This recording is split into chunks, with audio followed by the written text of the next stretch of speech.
Bonjour, nous allons continuer notre aventure d'explication d'un cours en miracle aujourd'hui avec un autre sujet qui ne manque pas d'intérêt à mon sens, c'est la notion des temps.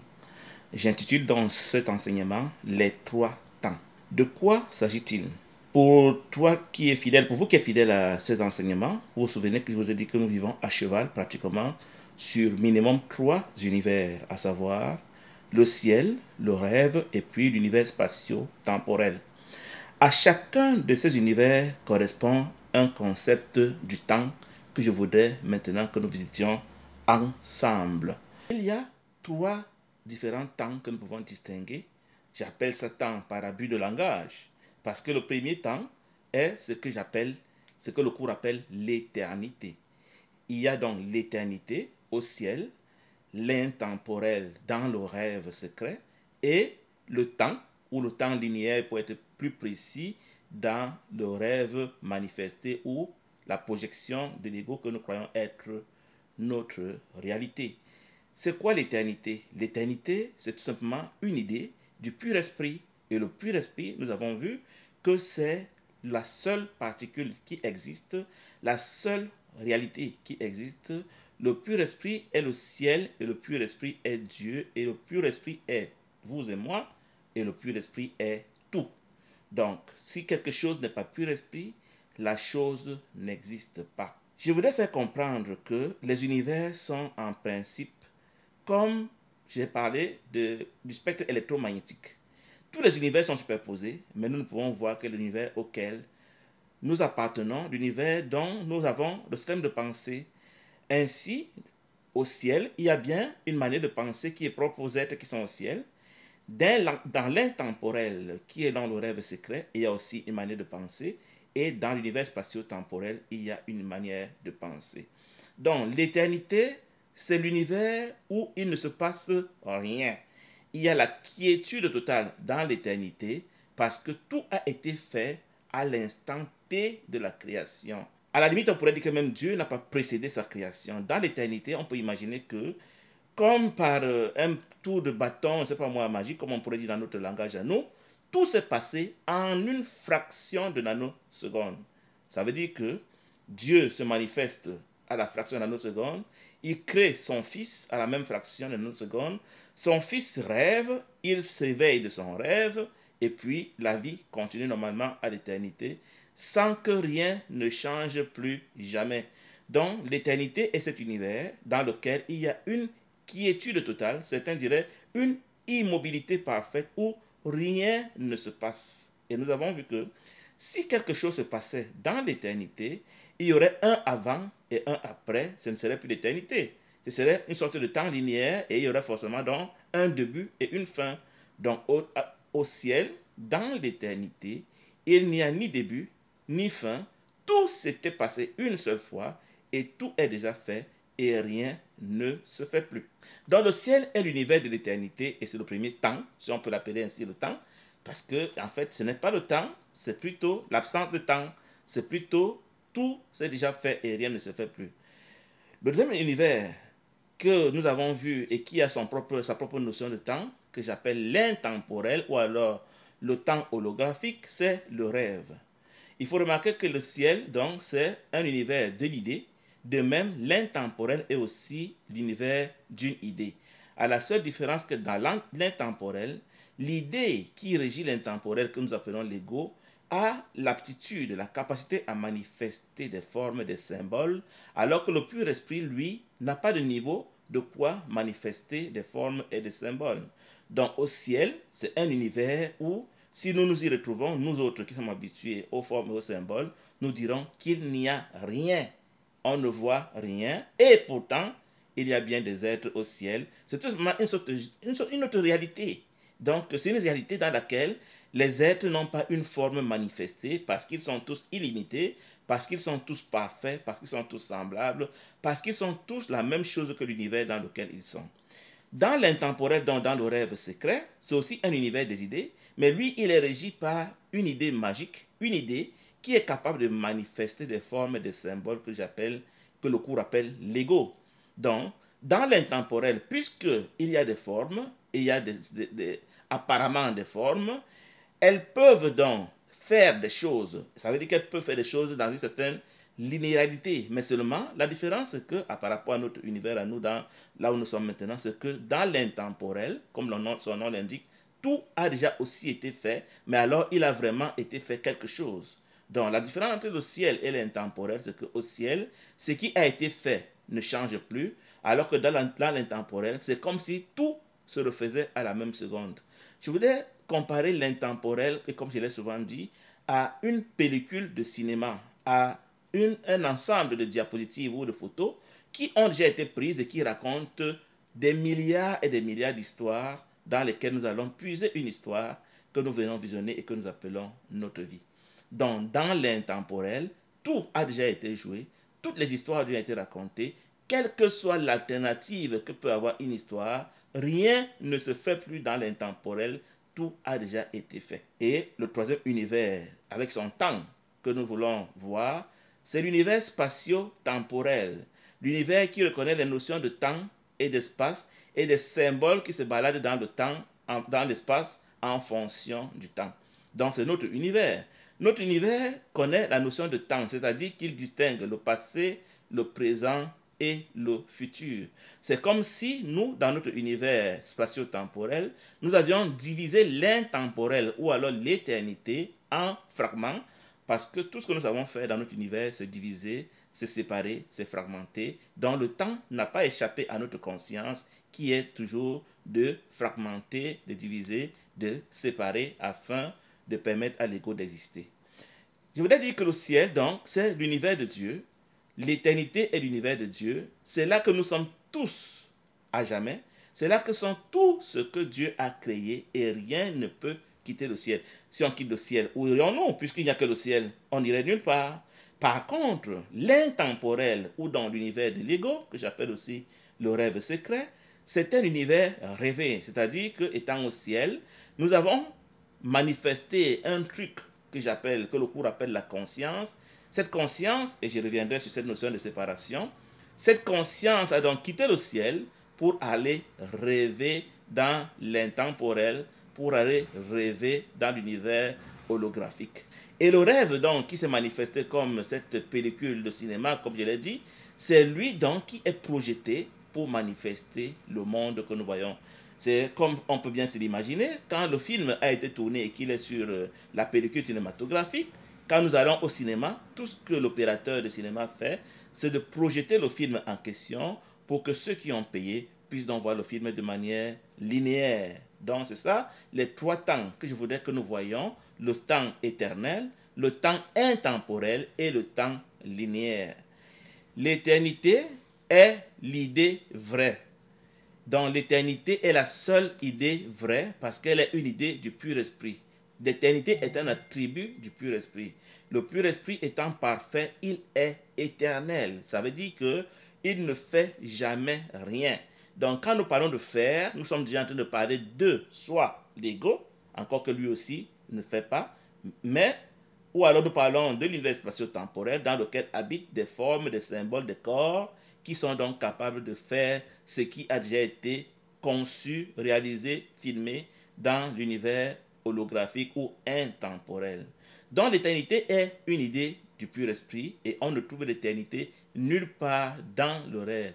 Rien n'est éternel dans le rêve, rien n'est éternel dans l'univers spatio-temporel qui est le rêve manifesté, alors que l'intemporel, là où tout a déjà été fait, là où tout est entreposé comme des pellicules de cinéma, tout aussi a déjà été fait à ce niveau. Donc, mais il n'y a pas d'éternité là non plus. Donc, le rêve secret et le rêve projeté vont disparaître tôt ou tard. D'où le célèbre livre d'un auteur qui m'a bien édifié, j'ai nommé Gary Renard, qui est intitulé « Et l'univers disparaîtra », comme pour dire « Et le rêve se terminera un jour ». C'est aujourd'hui que quelqu'un me demandait, me poser une question en inbox, si le rêve peut être éternel. Non, le rêve ne peut pas être éternel parce qu'il n'est pas de Dieu, parce qu'il n'est pas une idée du pur esprit. Seul ce qui est du pur esprit est éternel, seul ce qui est au ciel est éternel, ce qui est de Dieu est éternel. Ça veut donc dire que tôt ou tard, nous allons finir tous par nous réveiller. Peu importe ce que nous voulons faire pour résister, c'est inévitable que nous nous réveillions un jour. Donc, dans l'éternité, je disais donc que c'est le ciel qui a l'éternité et c'est le seul univers réel. Et l'éternité est aussi l'univers de la connaissance. Puisque l'éternité est l'univers du maximum, où on a tout, on peut tout, et on connaît tout, et on est tout. Donc forcément, quand on est dans l'éternité, on connaît tout instantanément, sans réfléchir, sans avoir à magasiner quelque part, pour peu qu'on veuille connaître, on connaît tout de suite. Donc l'éternité, c'est l'univers de la connaissance. La connaissance sous-entend connaissance de tout. L'éternité est l'univers de Dieu. Ça veut dire que dans l'éternité, il n'y a que Dieu. Autrement dit, tout ce que Dieu a créé est aussi Dieu, parce que l'éternité est l'univers du un, où il n'y a pas deux choses. La seule chose qui est là-bas, c'est le pur esprit. Ce pur esprit est Dieu, il est le Christ, et il est toute création de Dieu, et il est tout ce qui est au ciel. Donc, même quand on utilise un concept comme l'amour, comme, c'est pas moi, l'éternité, comme la paix, la joie, tout ça ne sont que des formes de désignation du même pur esprit au ciel, parce que ce sont les attributs du pur esprit. Dans l'univers de l'éternité et dans pur esprit, comme j'ai dit, il faut noter que au ciel, théoriquement, en principe, et je reviendrai là-dessus, chacun a son pur esprit. Chacun, le courant miracle dit le pur esprit de mon pur esprit, ton pur esprit. Donc, comme je disais dernièrement, au chapitre 4, section 7, paragraphe 5 d'un courant miracle, il est dit que chacun a tout individuellement au ciel. Donc le ciel n'est pas très différent de notre univers dans cet ordre d'idée, seulement qu'au ciel, tous ont décidé de mettre ensemble leur pur esprit pour ne plus avoir qu'un seul pur esprit. C'est comme si tous ont décidé d'additionner leur pouvoir, leur puissance, leurs attributs pour que le total donne le maximum. Ce qui fait que si un seul est exclu du ciel, le ciel n'étant plus maximum, il ne sera plus parfait et il ne sera plus éternel. C'est pour cela que nul ne peut quitter le ciel. Si un seul quitte le ciel, c'est la catastrophe et c'est impossible. Le pur esprit ne peut pas être divisé. Le pur esprit est Dieu. Si le pur esprit est divisé pour que quelqu'un quitte le ciel, alors c'est Dieu qui est divisé. Et si Dieu est divisé, ça veut dire, comme disait Nietzsche, que Dieu est mort. C'est impossible. Donc penser qu'il y a autre chose que le pur esprit dans l'univers, penser que nous pouvons avoir quitté le ciel, penser que nous sommes réellement ici dans le monde à nous préparer pour rentrer au ciel, c'est du pur, j'ai failli dire de l'ignorance, tout simplement, une ignorance qui sera corrigée avec le temps.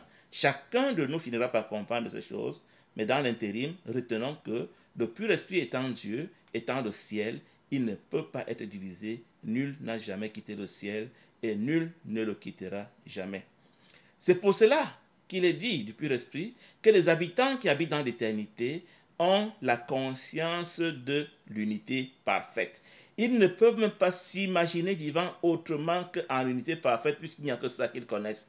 C'est un peu comme si on disait à un homme de commencer à marcher sur la tête alors que lui a appris depuis sa naissance que les hommes marchent forcément sur les pieds. Donc la conscience de l'unité parfaite est la seule réalité, la seule manière de penser des êtres au ciel que nous avons désappris, que nous avons oublié dans nos rêves parce que nous croyons que nous avons quitté le ciel, nous avons commencé à penser autrement et je reviendrai là-dessus avec un enseignement sur les différentes consciences. Donc nous avons adopté la conscience de la dualité et nous avons oublié la conscience de l'unité parfaite au point où un jour, pour la petite anecdote, j'étais invité par un ami à une radio et je lui donnais cette exhortation sur l'unité parfaite. Il me dit, mais on n'est pas des communistes. Le communisme a échoué, c'est impossible ce que tu es en train de dire. Eh oui, et pourtant c'est possible, et pourtant nous allons tous y revenir, et pourtant c'est ainsi que les êtres vivent au ciel, dans l'unité parfaite à jamais. Dans l'univers de l'éternité, il faut bien se multiplier, mais la multiplication ne sera pas faite comme dans la dualité, puisqu'on veut toujours rester un. Donc, la création au ciel, c'est tout simplement le fait de confirmer qu'il n'y a que un. Donc, c'est étendre pour rester toujours un. Contrairement à la création dans notre univers qui sera la multiplication des êtres ou des hommes, au ciel, on crée quand on confirme qu'il n'y a que un. C'est ça la création. Ça paraîtra paradoxal, mais il faut toujours comprendre que le ciel ne reconnaît que le chiffre 1, et dans le chiffre 1, il peut se faire tout un univers comme nous apprenons. Contrairement à notre conscience, à nous qui est la conscience du chiffre 2, qui fait que nous ne pouvons pas facilement comprendre la conscience du chiffre 1. Les mêmes termes sont utilisés, mais chaque fois qu'on utilise un terme, on doit se demander si nous l'utilisons dans le sens du 1 ou dans le sens du 2. Donc la création dans le 1 signifie que nous confirmons qu'il n'y a que le 1, que nous nous étendons toujours pour être un, que nous restons parfaitement unis, conscients d'être toujours un, c'est ça créer au ciel, c'est ça étendre au ciel, c'est ça partager. Et même quand il faut que j'ai une pensée qui théoriquement aurait pu être la mienne, la conscience d'unité parfaite me commande de la donner à tous mes frères. D'ailleurs, c'est automatique. Ce n'est même pas que j'ai choisi de la donner. C'est vrai, s'il me venait à l'idée d'avoir une pensée de manque d'amour, une pensée impure, une pensée indigne, comme le fut la pensée de la séparation, celle-là ne peut pas être partagée. Au ciel, seules les pensées d'amour, les pensées qui concernent tous, les pensées qui ne sont pas de nature à instruire, à inspirer la division, sont ces pensées qui sont partagées par tous. Donc, l'univers de l'éternité est l'univers de la création, au sens divin du terme, est l'univers du partage, parce qu'il faut que tous soient égaux à jamais, et il est l'univers de la perfection, comme je l'ai assez dit. Et je souhaite vraiment que nous retenions que la perfection est l'attribut exclusif du pur esprit qui fait la réalité. Tout ce qui n'est pas pur esprit, tout ce qui n'est pas parfait, ne peut pas être réel. Nous disons aussi que le ciel est l'univers de l'amour. L'éternité est l'univers de l'amour, mais pas de l'amour des hommes, de l'amour parfait. Parce qu'il y a un amour parfait et un amour particulier. L'amour parfait, c'est un amour qui aime tout le monde pareil, sans distinction, sans discrimination, sans exception. Ce sera l'amour de Dieu. Donc au ciel, puisqu'on doit être égal, forcément, on doit s'aimer pareil. On doit voir en l'autre soi-même et on doit voir en tous soi-même. Donc, si je veux penser comme Dieu, je dois déjà m'entraîner dans mon rêve à penser amour parfait, c'est-à-dire à ne plus distinguer le voisin de mon enfant, distinguer ma collègue de mon ennemi, distinguer mon frère de l'adversaire. C'est ainsi qu'on pense comme Dieu et c'est un entraînement de l'esprit que chacun de nous fera tôt ou tard s'il veut retourner au ciel et nous y retournerons tous tôt ou tard, c'est inévitable. Le ciel est donc l'univers de l'amour. C'est pour cela que le pur esprit est appelé l'esprit de l'amour. L'esprit d'amour. L'esprit. Vous voyez, quand on dit amour ici, pensez à la relation physique entre deux personnes. J'ai failli dire un homme et une femme. Aujourd'hui, les hommes s'unissent aussi et les femmes s'unissent entre elles. Donc, deux personnes que nous appellerons la relation intime et que nous appelons dans notre langage l'amour. Quand on dit dans notre langage d'une manière abusive faire l'amour, ça sous-entend qu'on s'unit pour devenir un, même si deux chairs ne peuvent pas devenir un. Mais même la Bible dit que les deux deviendront un, alors qu'on n'a jamais vu deux corps qui sont devenus un. Il n'en demeure pas moins que l'amour, au sens du cours en miracle, c'est le fait de reconnaître qu'on est un. L'amour n'est pas les émotions. L'amour n'est pas l'acte intime. L'amour n'est pas le fait d'être gentil. On n'aime pas parce qu'on a appelé, qu'on a été attentionné. On aime parce qu'on a reconnu que l'autre est exactement nous. S'il est exactement nous, forcément, il est le même que nous. Et s'il est le même que nous sommes donc unis, nous sommes amour. Donc ce sera l'amour. Et le ciel est l'univers de l'amour. Le ciel est l'univers de la quiétude, de l'immobilité où rien ne se passe. J'ai dit tantôt que au ciel, tout a déjà été fait, tout est calme, donc c'est la quiétude totale. À nous autres conscients, qui avons la conscience de l'activité du mouvement, nous allons trouver ça apparemment ennuyeux. On va dire que c'est ennuyeux, mais ceux qui ont fait l'expérience du ciel disent que ce n'est pas du tout ennuyeux. Je suis bien curieux moi aussi de savoir à quoi ça ressemble. C'est vrai, je vous dis toujours que nous faisons cette expérience inconsciemment. Nous sommes au ciel, mais nous avons tout oublié du ciel, au point où nous croyons que l'activisme que nous faisons dans le monde est la norme et que la quiétude est ennuyeuse. Non. Apprenons à penser qu'au ciel, il y a la quiétude. Les gens qui ont compris ça, au travers des méditations, ils essayent déjà ainsi de s'entraîner à la quiétude, même si ce n'est pas forcément le chemin pour entrer au ciel, mais c'est déjà une manière de dire, là où je veux aller, il y a la quiétude, alors je m'entraîne à méditer pour apprendre à demeurer dans la quiétude. Je ne vous apprends rien, nous sommes toujours en train de nous agiter, en train de penser, au point où il nous semble difficile de rester 5, 10, 15 minutes dans une parfaite quiétude parce que l'ego va s'y opposer. Dans le ciel est aussi l'univers de la joie. Si nous comparons donc l'amour au ciel à l'acte sexuel, à la relation physique, et nous savons que dans la dimension spatio-temporelle, cet acte procure du plaisir, au ciel, l'amour procure la joie. Donc, ils sont dans une joie indescriptible et que l'humain ne peut même pas concevoir au ciel. Donc, s'il y a quelque chose qui change au ciel, la seule chose qui change au ciel, c'est la joie qui est toujours croissante, qui ne décroît jamais en puissance.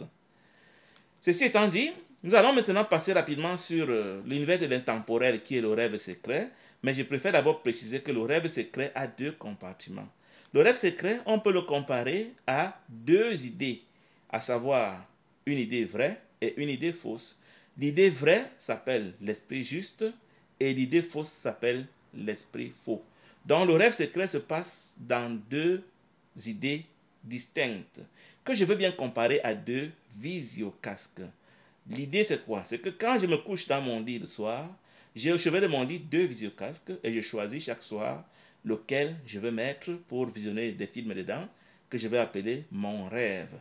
Donc de même, pendant que je semble être hors du ciel, je me suis procuré deux visiocasques, un que j'appelle l'esprit juste et l'autre que j'appelle l'esprit faux. L'esprit juste fonctionne exactement comme le ciel, seulement il est rêvé. Et il y a des petites nuances sur lesquelles je devais revenir quand je parlerai de conscience, mais il n'en demeure pas moins que dans l'esprit juste, on fonctionne quasiment comme au ciel, c'est-à-dire que dans l'esprit juste, il y a un seul Dieu, c'est le Saint-Esprit, et toutes les créations du Saint-Esprit dans l'esprit juste sont le Christ. Toutes se ressemblent, à la seule différence que elles ne sont pas un comme au ciel, mais elles doivent être ensemble pour être complètes, ça s'appelle l'entièreté. Donc la conscience de l'unité parfaite devient la conscience de l'entièreté dans l'esprit juste, parce que tous les fils du Saint-Esprit dans l'esprit juste, donc tous les enfants de Dieu rêvés comme au ciel dans l'esprit juste, sont le même et ils sont pareils et ils sont tous et ils s'aiment tous et ils se reconnaissent tous, mais ils ne sont pas encore retournés à l'unité parfaite qui n'est possible qu'au ciel. C'est pour cela que l'entièreté est la conscience intermédiaire entre la conscience de la séparation et la conscience de l'unité parfaite. Donc, le rêve, l'intemporel se passe donc dans l'esprit juste et dans l'esprit faux. L'esprit juste est considéré comme une idée vraie parce qu'il sert le Saint-Esprit. Il y a par définition, un cours à miracle dit, même dans le rêve, tout ce qui sert l'unité parfaite, tout ce que le Saint-Esprit peut utiliser, devient automatiquement réel par définition, même si cela n'est pas au ciel. Pourquoi? Parce que l'esprit juste est le ciel rêvé. L'esprit juste est un visiocasque dans lequel je rêve de comment j'étais au ciel, comment je vivais là-bas et comment je faisais. À la seule différence que dans l'esprit juste, j'ai apparemment un corps, mais un corps que je transcende, que j'ignore, parce que je pense par l'esprit, je pense par le Saint-Esprit et je me comporte d'une manière à ne pas encourager mes frères à croire que je suis séparé d'eux. Je reconnais que tous sont parfaits, que tous sont innocents et que tous sont de Christ. C'est en cela que cet esprit est juste. Dans l'esprit juste, de ce fait, je dis que j'ai la perception juste. La perception juste, ça veut dire que je vois l'égalité et je vois l'innocence de tous mes frères. C'est ça, avoir la perception juste. Contrairement à la perception fausse, qui va me montrer les inégalités et qui va montrer la culpabilité de mes frères. Donc j'ai la perception juste quand je reconnais, je vois, je perçois que tous mes frères sont égaux et que tous mes frères sont innocents, non coupables. Parce que je ne conçois pas que le péché soit possible, je ne conçois pas que le mal soit possible, et je ne crois pas qu'il y a eu séparation. Je sais certes que je suis en train de rêver, qu'il y a eu une erreur qui a été commise, qui sera corrigée, et qui est même déjà en train d'être corrigée, mais en attendant, je reconnais que je ne peux porter que le visiocasque de l'esprit juste et plus jamais le visiocasque de l'ego. Comme l'éternité était l'univers de Dieu, l'intemporel dans l'esprit juste est l'univers du Saint-Esprit. Le Saint-Esprit est donc le reflet de Dieu dans l'esprit juste, comme l'esprit juste lui-même est le reflet du ciel dans le rêve. Donc, étant donné que nous n'avons pas d'unité parfaite dans le rêve, nous avons tout au moins dans l'esprit juste l'entièreté. C'est pour ça que je dirais que au ciel, les entités, les êtres sont régis par la conscience de l'unité parfaite.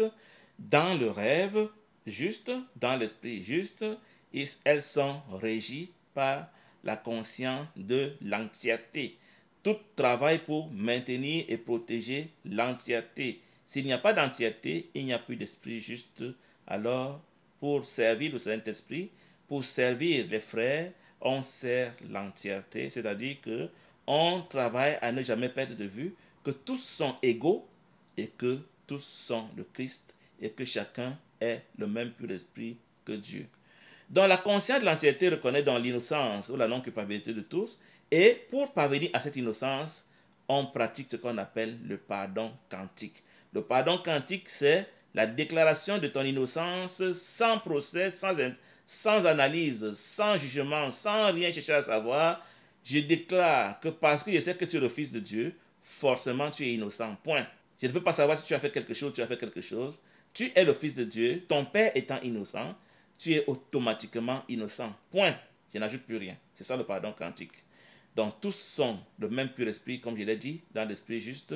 Et pour se multiplier dans l'esprit juste, nous pratiquons ce qu'on appelle l'extension. L'extension, c'est un peu comme si, étant donné qu'on est encore apparemment séparés, même dans l'esprit juste, l'extension sera le fait comme si tu jetais le câble, un câble qu'on appelle le Saint-Esprit, entre les différentes parties, entre les différents aspects de l'esprit juste, pour qu'il soit restauré en un seul.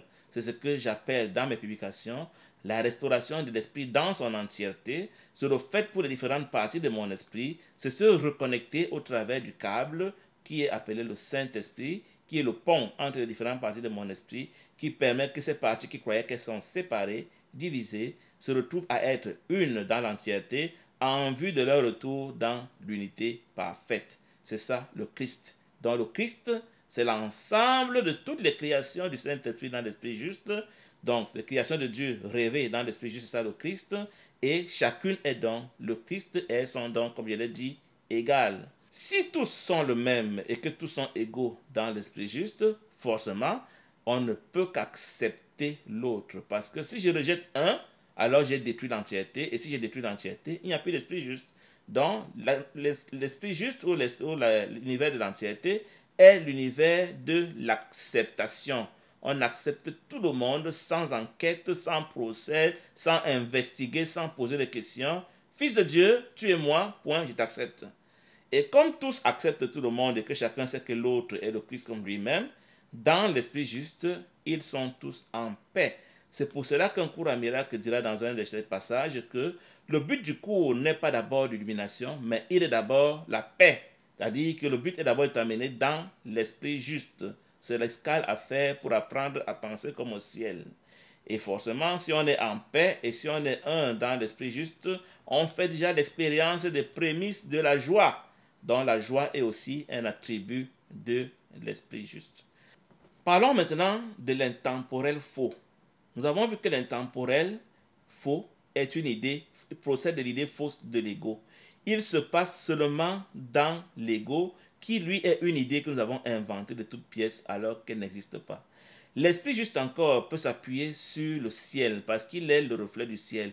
Mais l'esprit faux, l'intemporel faux s'appuie sur quoi? Sur rien. C'est une invention de nous quand nous avons prétendu démontrer à Dieu que nous sommes nous aussi capables de créer quelque chose d'authentique, d'original que lui, il n'a jamais fait. C'est là que nous avons pensé à créer l'esprit faux, à inventer, à fabriquer, à manifester par un tour de magie l'esprit faux ou l'intemporel faux. Donc dans l'intemporel faux, nous avons déjà dit que tout s'est déjà fait, toutes les images sont déjà faites, toutes les histoires sont déjà racontées, et il n'y a plus qu'à les visionner. Et c'est ce que nous faisons dans ce monde, et nous reviendrons là-dessus sur comment nous faisons pour visionner ces images dans une autre vidéo. Donc l'intemporel faux, étant donné que nous sommes limités dans l'intemporel faux, comme dans l'intemporel juste aussi au demeurant, nous percevons, donc on perçoit justement dans l'esprit juste, on perçoit faussement dans l'esprit faux. En quoi percevons-nous faussement dans l'esprit faux? Nous percevons faussement parce que nous percevons ce qui n'est pas là. Donc dans l'esprit faux, nous percevons des choses qui ne sont nulle part. Nous percevons des choses inventées. Parce que les corps, vous voyez quand on projette un film, un enfant pourrait croire que les images à l'écran sont réelles et aller à l'écran pour toucher l'écran. Un enfant à la maison peut vouloir toucher la télévision pour voir s'il peut toucher les images qui sont à la télévision. Parce que l'enfant croit que cette image est réelle. Alors que l'adulte qui sait que l'image à la télévision est projetée ne peut pas avoir l'idée d'aller toucher cette image. Donc dans l'intemporel faux, nous avons la perception fausse. Pourquoi? Parce que nous voyons ce qui n'est pas là. Nous voyons des choses qui sont inventées, imaginées. Les enfants parlent souvent des amis invisibles. Pour ceux qui ont très peur de l'obscurité, vous pouvez vous imaginer une ombre au mur, elle se manifeste. Vous pouvez vous imaginer des choses et vous finissez par les voir. Quelqu'un parlera de la loi de l'attraction. Ce que nous imaginons parfois semble se manifester à nous et nous croyons que cela est réel. C'est ce qui se passe dans l'intemporel faux. Dans l'intemporel faux qui est donc régi par l'ego, cette idée magique qui est capable de manifester des images, nous avons manifesté des images que nous croyons être réelles et que nous appelons notre monde, que nous appelons notre corps, que nous appelons nos biens, alors que ce sont des choses qui ne sont pas du tout là.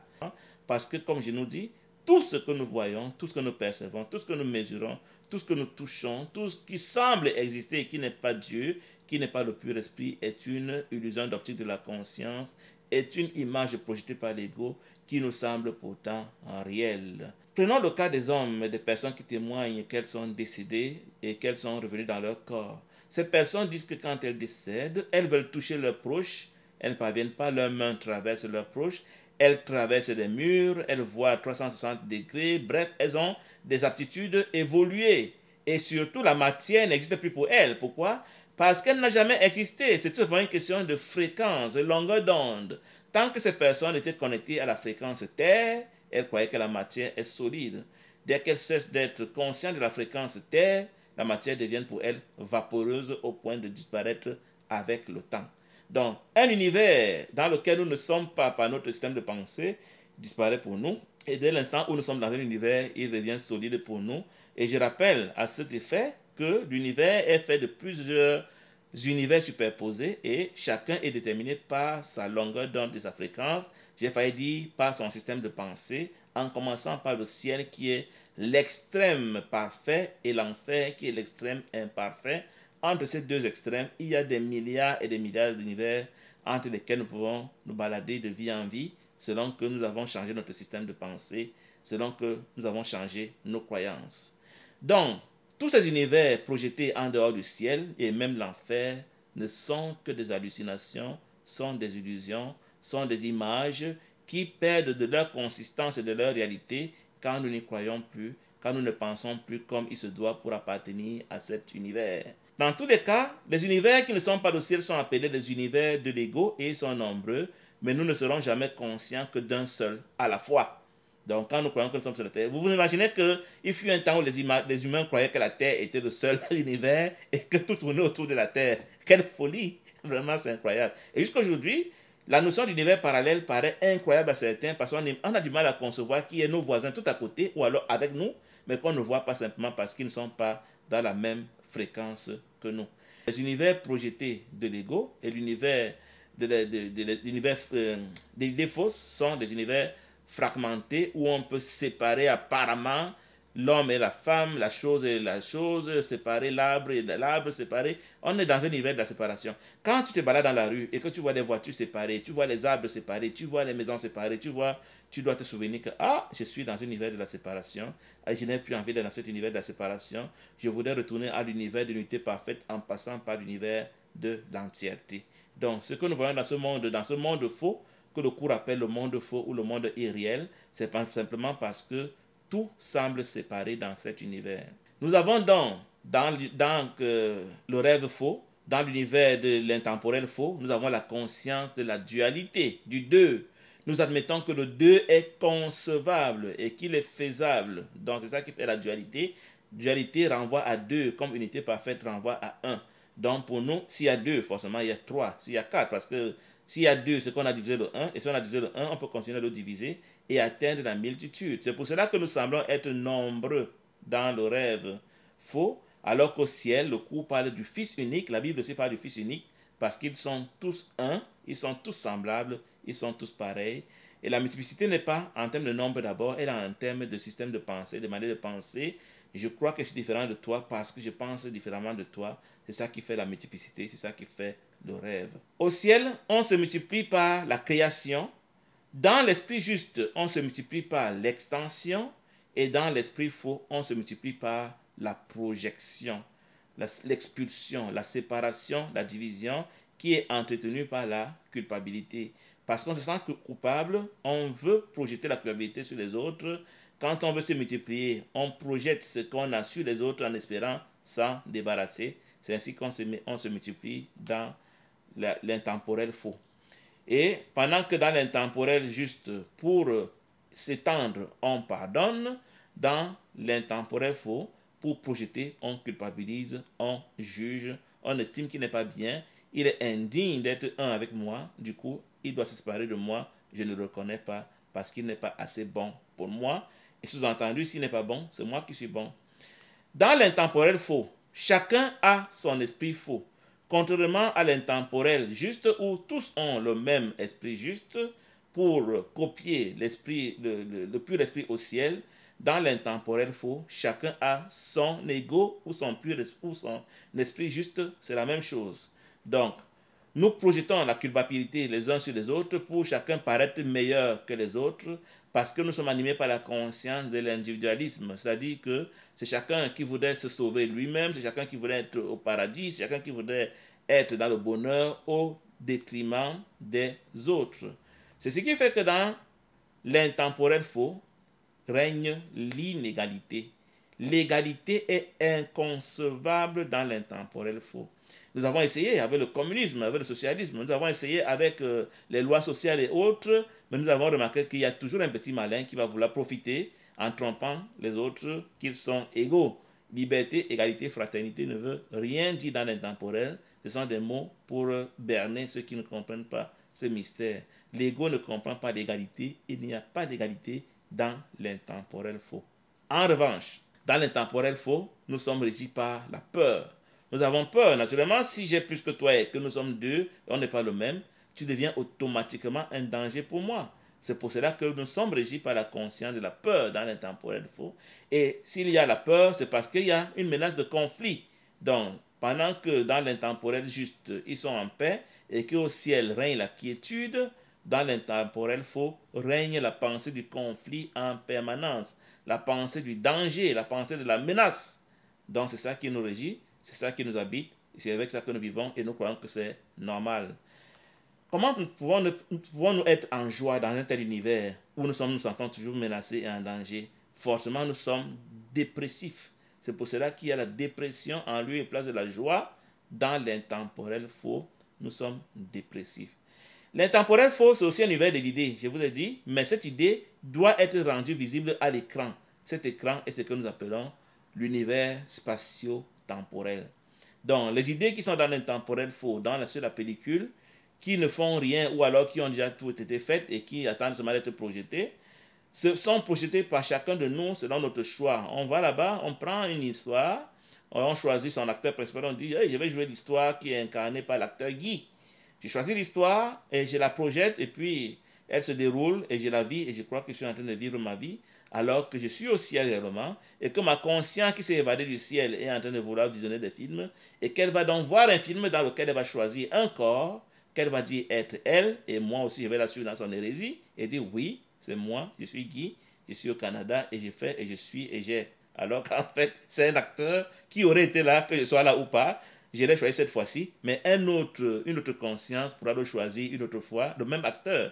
Pas forcément sous les mêmes apparences physiques, mais dans les mêmes défis, dans les mêmes manières de penser, dans les mêmes manières de faire des choses, dans les mêmes épreuves et dans les mêmes apparents plaisirs. Le temporel ou l'univers spatio-temporel qui se passe dans le temps, lui, il distingue le passé, le présent et le futur. Il émane de la projection des images qui sont dans l'intemporel faux et aussi dans l'intemporel juste. Parce qu'il faut vous dire que même l'esprit juste projette des images, mais les images que l'esprit juste projette sont différentes des images que l'esprit faux projette. Par exemple, le corps de Jésus et les corps de tous les illuminés sont projetés par l'esprit juste. Le même corps peut commencer par être esprit faux, mais à mesure qu'il évolue, parce que c'est des photos, à chaque niveau, on peut changer l'opérateur de notre corps. Au début, c'était l'ego qui était l'opérateur et il projetait de nous un corps qui sent la douleur. Après, nous passons à l'opérateur Saint-Esprit et du coup, l'Esprit juste projette de nous un corps qui ne sent plus la douleur. Mais c'est les détails sur lesquels nous reviendrons. L'ego, qui est l'opérateur des images dans l'intemporel faux, nous fait croire que nous sommes des corps physiques et que le physique, la matière est ce qui est réel. J'entendais quelqu'un dire que ce qui est vrai, c'est ce qui est visible, ce qu'on peut toucher, c'est exactement le contraire. Ce qu'on peut voir, toucher et mesurer est imaginaire. Le réel est une idée. encore qu'il y a l'idée juste et l'idée fausse. Donc le réel manifesté, enfin ce qui est manifesté n'est que la projection de l'idée fausse de l'ego. Je nous fais remarquer que quand le film Matrix parle du réel dans Matrix, ça n'a rien à voir avec le réel dont nous parlons ici. Allez encore écouter Matrix, vous verrez qu'il n'a rien à voir avec ce qu'un Kuramirac appelle le réel. Il pose de bonnes questions, mais lui aussi n'a pas encore la connaissance de ces choses. L'auteur, le réalisateur du film Matrix. Donc l'ego projette en même temps plusieurs univers, comme je nous ai dit, un peu comme le soleil projette plusieurs rayons en parallèle. Alors ceci, un peu comme le champ électromagnétique a plusieurs fréquences et plusieurs longueurs d'onde. Mais nous ne pouvons jamais être, ou alors très rarement être dans deux univers à la fois. Contrairement à ceux qui sont dans l'intemporel juste et ceux qui sont dans la connaissance au ciel, eux, ils connaissent tout. Mais dans l'intemporel faux, on croit qu'on est dans un seul univers et que c'est le seul univers. Je vous dis, même les corps, on n'a pas un seul corps. Là où je suis assis là maintenant, à chaque seconde, comme c'est un film, vous savez qu'au cinéma, c'est 40 images par seconde qui sont projetées pour manifester l'image au cinéma. 40 ou 25, vous allez me pardonner mon erreur si je me trompe. De même, mon corps qui est assis là maintenant étant une séquence d'images qui est projetée, à tout moment, l'image peut changer, l'image peut basculer. C'est pour cela qu'on connaît des histoires sur YouTube où un homme a commencé à dire qu'il est une femme, ou un vieillard a commencé à se comporter comme un enfant, et ainsi de suite, ou un enfant a parlé comme un vieillard. Parce que, pour ceux qui maîtrisent ces choses, pour des conscients qui savent jouer avec ces images, elles peuvent basculer leur état à tout moment et devenir autre chose. Et même nous, vous allez voir qu'à mesure que nous grandissons, hier, il était catholique, après il est devenu pentecôtiste, après il est devenu, mais c'est pas moi, truc. Chaque fois que nous changeons, fondamentalement, ce n'est plus la même personne. C'est les autres qui croient que c'est la même personne. Certes, c'est la même personne en termes de conscience qui est derrière, mais l'acteur qui est projeté peut avoir changé de dimension temporelle et commencer à penser comme ailleurs, puisque c'est le système de pensée qui fait notre réalité, et que nous changeons radicalement notre manière de penser, il va sans dire que nous avons changé de dimension temporelle sans nous en rendre compte. Mais pour ceux qui nous observent et qui sont dans l'ignorance, ils croient que c'est la même personne qui continue. Alors qu'il a dit souvent que nous disions, je ne reconnais plus mon mari, je ne reconnais plus ma femme, je ne reconnais plus mon enfant, je ne reconnais plus mon voisin. C'est tout simplement parce qu'il a changé d'univers temporel que nous ne vous avons pas remarqué. Donc, nous essayons de nous adapter et de suivre ceux qui sont avec nous, ne sachant pas que derrière le corps que nous voyons, il y a des grands changements que nous ne percevons pas toujours. Et quand on les perçoit, parfois on est scandalisé. Comment a-t-il pu accepter de changer pour devenir X ou Y? Nous, on s'attendait à ce qu'il demeure toujours dans Z. C'est ce que me demandait un ami. Et qu'est-ce que c'est devenu tout ce que tu faisais avant? Il dit, mais mon ami, j'ai évolué, j'ai passé à autre chose. D'accord. Ceci étant, dans les univers projetés, tous les univers projetés, et il y en a des milliards, certains ressemblent un peu à la Terre, d'autres sont plus évolués que la Terre, d'autres sont moins évolués. L'enfer est le plancher et le ciel est le summum de la perfection des univers. Entre ces deux intervalles, il y a des milliards d'univers. Mais tous les univers en dehors du ciel connaissent la notion de symbole. C'est-à-dire que tu peux voir, même l'esprit juste a des symboles. C'est-à-dire que dans l'esprit juste, on voit des formes, on voit des corps. On a l'impression de parler à quelqu'un qui n'est pas nous. Donc, quand nous mourons et que nous voyons des corps en enfer, ce n'est simplement qu'un seul, c'est un univers parmi tant d'autres. L'enfer n'est qu'un univers dans lequel les habitants jouent à brûler dans le feu. Parfois, certains voient le paradis, ils voient leurs parents qui sont morts, et c'est vrai. Parce qu'ils ont basculé dans un autre univers parallèle où les critères d'existence sont différents, que personne de notre génération des humains ne pourra jamais résumer et synthétiser et enseigner, parce que nul ne peut pas prétendre, en tout cas quand nous quittons un univers rêvé, nous oublions comment c'était là-bas. Donc, sinon on ne peut pas faire un catalogue pour dire il y a 1000 univers, dans tel univers, les gens marchent sur la tête, dans l'autre ils ne mangent pas le nez, et dans un troisième ils ont 4 œils. On ne peut pas dire, parce qu'on ne peut pas retenir ça, on oublie. Mais, chaque fois que nous quittons la Terre, si on n'est pas rentré au ciel, on a le choix entre des milliards d'univers dans lesquels on peut partir. J'aimerais faire remarquer quand même que chacun de nous porte en lui toute la création de Dieu. Donc, quand je pars avec toutes mes créations, c'est-à-dire que je pars avec mon Martin, mon Antoine, mon Marie, mon Jean, mon Pierre, mon Bernard et autres. Je pars avec les miens, comme on dit au Québec, mon Guy. Je pars avec mes copies de mes frères. Donc, quand je dirais là-bas que j'ai vu mon grand-père ou que j'ai vu Michael Jackson ou le pape Jean-Paul II, ce n'est pas celui qui est dans l'esprit de Dieu, qui lui est demeuré de Christ, c'est celui que moi j'ai inventé dans mon propre esprit que je traîne avec moi. Donc, si je te vois en enfer, en fait, tu n'es pas hors de moi. Tu es dans mon enfer où j'étais voulu. Donc, ceux qui voient l'enfer ne voient pas l'enfer qui est hors d'eux. Nous avons tous les univers en nous. Tout ce que nous faisons quand nous voulons voir un univers, un peu comme avec la radio, quand je vais écouter un canal précis, mais je mets des guides dessus, je choisis sa fréquence. De même, quand je veux voir un univers précis, je décide seulement de le projeter. Donc, quand je voudrais croire que je suis en enfer, je vais simplement projeter l'enfer et je verrai ceux des miens que moi-même j'ai jetés en enfer. Et quand je voudrais aller dans un autre univers, je vais simplement changer de fréquence. Il y a quelqu'un sans publicité sur YouTube qui joue très bien avec les univers rêvés. Il s'appelle William Bullman, vous pouvez écouter ses vidéos. Ce gars joue avec les univers rêvés, il donne de très bons conseils quant à comment changer de fréquence ou d'univers quand on est de l'autre côté. Parce que la plupart des personnes qui vont de l'autre côté, sans être allées au ciel, on leur a enseigné que la mort est éternelle. Et ces personnes, quand elles arrivent par accident dans l'enfer, on m'a dit que l'enfer est éternel et puis elles restent là à vivre éternellement dans l'enfer. Éternellement, c'est trop dit. Mais un jour, une petite idée va remonter dans leur esprit et puis subitement, elles vont s'éjecter de l'enfer parce que dans la transcendance, tout ce que nous pensons se réalise instantanément. Donc, pour ceux qui connaissent ces choses, quand nous serons de l'autre côté et que nous ne sommes pas au ciel, mais ce sera un plaisir. On va décider simplement, dire, je vais basculer maintenant à tel univers, pouf, on y sera. Je vais voir un tel, pouf, il sera devant nous. Je vais faire telle chose, pouf, cette chose va se faire. Mais c'est un jeu. C'est vrai que ce n'est pas que le plaisir, parce que ceux qu'on n'aura pas pardonné, la vue de ceux-là qui sont aussi en nous va nous faire souffrir, mais plus on a pardonné, plus la vie entre deux vies, et même la vie dans le prochain univers sera plus agréable. Donc, dans tous les cas, ces univers qui ne sont pas le ciel sont tous les univers de la séparation parce que les êtres sont séparés les uns des autres et ils se compétissent en général, sauf s'ils sont déjà évolués spirituellement. Je vais être complet en disant que dans les univers qui sont parallèles, il y a aussi les univers qui sont contemporains à nous ici, mais qu'on ne voit pas comme je l'ai dit. Quand je change de nature, je change de conscience, c'est comme si je changeais de dimension temporelle, même si je n'ai pas changé de lieu physique dans lequel je suis et les compagnons avec lesquels je suis. Les univers qui ne sont pas le ciel, on y pense dualité. Sans exception, tous pensent dualité dans les univers qui ne sont pas le ciel.